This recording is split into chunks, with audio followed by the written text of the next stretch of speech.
the system is designed to automatically adjust for daylight savings time, the time and date may need adjustment after an extended power failure.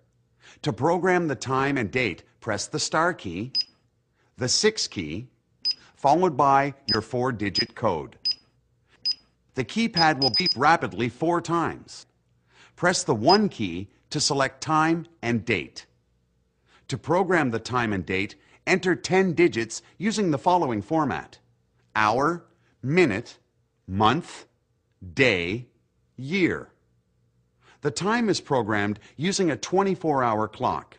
For example, to program 8:30 p.m. June 29, 2007, enter the following numbers: 20 for the hour, 30 for the minute, 06 for the month, 29 for the day, and 07 for the year.